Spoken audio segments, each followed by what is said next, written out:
Hello শিক্ষার্থী বন্ধুরা, তোমাদের পঞ্চম শ্রেণীর প্রাথমিক বৃত্তি পরীক্ষা 2025-এর বাংলা প্রশ্নের ধরন সম্পর্কে আমরা কয়েকটি পার্টে আলোচনা করব। দেখো, এখানে ধরন একে এভাবে তোমাদের আসবে যে প্রশ্ন এক, নিচের অনুচ্ছেদটি পড়ে 1 থেকে 4 ক্রমিকের প্রশ্নগুলোর উত্তর লেখো। অর্থাৎ এক্ষেত্রে তোমাদের দেখো একটি প্যাসেজ দেয়া থাকবে বা অনুচ্ছেদ, এইখান থেকে 1 থেকে 5 নম্বর প্রশ্নের এভাবে নৈবেত্তিক থাকবে, এখান থেকে সঠিক উত্তরটি লিখতে হবে। এভাবে অনেকগুলো প্যাসেজ আমরা এখানে করে এবং তার উত্তর লিখেছি, যা তোমাদের পরীক্ষায় কমন আসতে পারে এবং এটি তোমাদের চূড়ান্ত সাজেশন হতে পারে। অনুচ্ছেদ: আমাদের সৌভাগ্য ও সার্থকতার যে আমরা এদেশে জন্মেছি। আমরা বাঙালি। বাংলাদেশের অধিকাংশ মানুষ বাংলায় কথা বলে। তবে আমাদের দেশে যেমন রয়েছে প্রাকৃতিক বৈচিত্র্য, তেমনি রয়েছে মানুষ ও ভাষার বৈচিত্র্য। বাংলাদেশের পার্বত্য জেলাগুলোতে বসবাস করে বিভিন্ন জাতিসত্তার মানুষ। এদের কেউ চাকমা, কেউ মারমা, কেউ মুরং, কেউ তানজঙ্গা ইত্যাদি। তারপর দেখো, এখানে এই উপরের অনুচ্ছেদ থেকে 4টি নৈবেত্তিক প্রশ্ন আছে। তো প্রথম প্রশ্নটি, আমাদের সৌভাগ্য কোনটি? ভাষাগত ভিন্নতা, বিভিন্ন জাতিসত্তার লোক পাওয়া, পেশাগত ভিন্নতা, আর এক দেশের অধিবাসী হতে পাওয়া। তো আমাদের সৌভাগ্য হচ্ছে আমরা আমাদের ভাষাগত ভিন্নতা, জাতিসত্তার লোক পাওয়া এবং পেশাগত ভিন্নতা থাকলেও আমাদের সৌভাগ্য এটাই যে আমরা একই দেশে অধিবাসী, অর্থাৎ একই দেশে বাস করি। এটি হচ্ছে উত্তর হবে। 2, বাংলাদেশের কোথায় বিভিন্ন জাতিসত্তার লোক রয়েছে? রাজধানীতে অর্থাৎ ঢাকাতে, পার্বত্য জেলাগুলোতে, গ্রামগঞ্জে, দক্ষিণ অঞ্চলে। তো এটি পার্বত্য জেলাগুলোতে, সেখানে বাঙালি এবং পাহাড়িরা একই সাথে বসবাস করে। 3, এদেশের অধিকাংশ মানুষ কোন ভাষায় কথা বলে? হিন্দিতে, ইংরেজিতে, বাংলায়, উর্দুতে। তো বাংলায় কথা বলে। ভালো ভাগ্য বোঝাতে কোন শব্দটি ব্যবহৃত হয়েছে? জাতিসত্তা, বৈচিত্র্য, সার্থকতা, সৌভাগ্য। ভালো ভাগ্য বলতে সৌভাগ্য বোঝায়, মানে ভালো ভাগ্য। তারপর দেখো, এখানে আরেকটি অনুচ্ছেদ।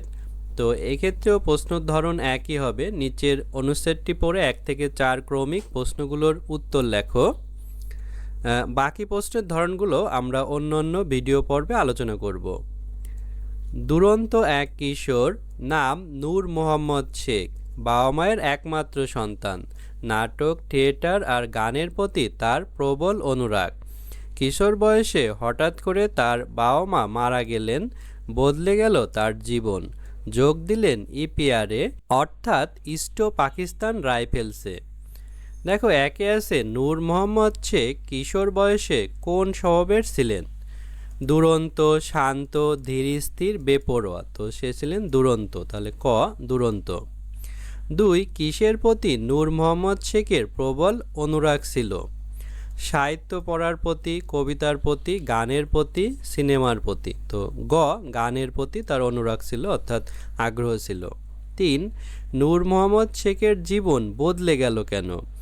ইপিআরে যোগ দিয়ে, বাবা মার মৃত্যুর ফলে, যুদ্ধে যাওয়া, অভাবের কারণে। তো তার জীবন বদলে গিয়েছিল বাবা মা মারা যাওয়ার কারণে।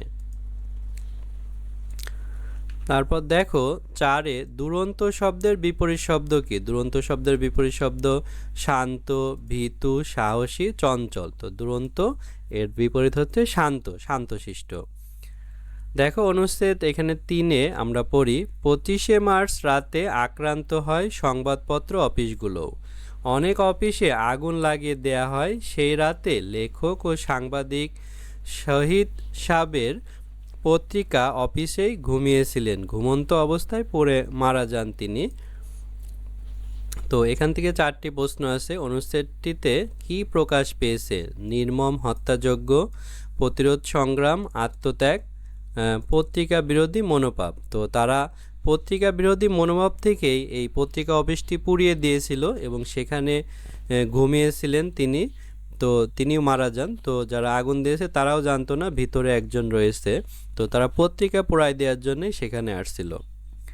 2, লেখক ও সাংবাদিক শহীদ সাবির কিভাবে মারা যান? গুলিতে, ঘুমন্ত অবস্থায় আগুনে পুড়ে, যুদ্ধ করতে গিয়ে বোমারু বিমানের আঘাতে। তো তিনি মারা যান খ ঘুমন্ত অবস্থায় আগুনে পুড়ে। অবস্থা শব্দের যুক্ত বর্ণটি কি কি বর্ণ সহযোগে গঠিত? এখানে অবস্থা দন্তের শয় থয় এটি, দন্তের স যোগ থ, মূর্ধন্য স যোগ থ, ত যোগ দন্তের স, ত যোগ থ। তো দন্তের স যোগ থ এটি ক নম্বর উত্তর। 4 পাকিস্তানি সেনারা পত্রিকা অফিসে আগুন দেয় কেন? সম্পদ লুট করতে, পত্রিকা বন্ধ করতে, শক্তি জানাতে, দেশকে মেধাশূন্য করতে। তো তারা পত্রিকা অফিসে আগুন দিয়েছিল দেশকে মেধাশূন্য করতে, যাতে কেউ পত্রিকা লিখতে না পারে এবং অন্যরাও যাতে শিক্ষিত হতে না পারে। তারপর দেখো এখানে আরেকটি অনুচ্ছেদ আমরা লিখেছি, এমন এক দিন ছিল যখন আমরা মায়ের ভাষায় কথা বলতে চাইলে ওরা ওদের নিজেদের ভাষা চাপিয়ে দিতে চাইতো। ভাষার মর্যাদার দাবিতে ছাত্র সমাজ রুখে দাঁড়ালে ওরা গুলি চালায় এবং অনেকেই শহীদ হন। এভাবে আমরা মায়ের ভাষার অধিকার আদায় করি। অর্থাৎ 1952 সালের ভাষা আন্দোলনের কথা বলা হয়েছে। আমরা বাংলায় কথা বলতে চাইলেও পাকিস্তানিরা বলতো তাদের উর্দুতে কথা বলতে। এক অনুচ্ছেদটিতে কোন সালের কথা বলা হয়েছে? 1971, 69, 54, 52। তাহলে 1952 ভাষা আন্দোলনের সময়কার কথা বলা হয়েছে। 2 অনুচ্ছেদে ওরা কারা এবং ওদের ভাষা কী ছিল? ওরা হচ্ছে পাকিস্তানি এবং ওদের ভাষা ছিল উর্দু ভাষা। আর চীন, চাইনিজ, মায়ানমার, বার্মিজ, ইংরেজি এগুলো হবে না। 3 ওদের ভাষা আমাদের উপর চাপিয়ে দিতে চাওয়ার মূল কারণ কী ছিল? একই ভাষায় কথা বলা, মুখ বুজে সহ্য করা, সম্পদ কেড়ে নেওয়া, অধিকার থেকে বঞ্চিত করা। তো মূল উদ্দেশ্য ছিল আমাদের যে মাতৃভাষা এইটার অধিকার থেকে বঞ্চিত করে ওদের ভাষাটা চর্চা করা।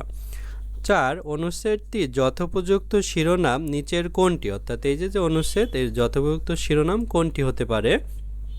ভাষার মর্যাদা, দাবি আদায়, ভাষার অধিকার, বাংলা ভাষা। তো ভাষার মর্যাদা, দাবি আদায় অনেকটা হইতে পারে, কিন্তু ভাষার অধিকার অর্থাৎ আমরা যে ভাষায় বাংলা ভাষায় কথা বলি এবং এটা যে আমাদের অধিকার, আমরা আমাদের মাতৃভাষায় কথা বলবো।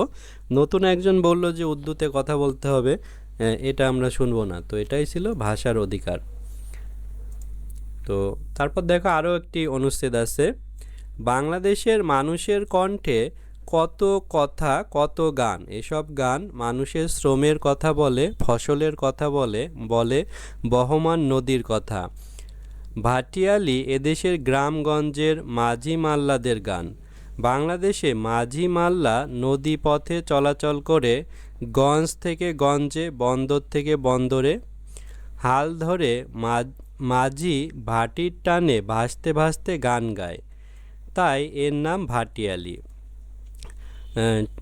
টানা টানা সুরে নৌকা সেরে মাঝি যখন গান ধরে তখন মনটা কেমন উদাস হয়ে যায়। গানের তালে তালে নৌকা যেন নদীর বুকে উড়াল দিয়ে এগিয়ে চলে। আনন্দ আর উদ্দীপনা সৃষ্টি এ গানের উদ্দেশ্য। এসব লোকসঙ্গীত আমাদের ঐতিহ্য, এগুলো আমাদের সম্পদ।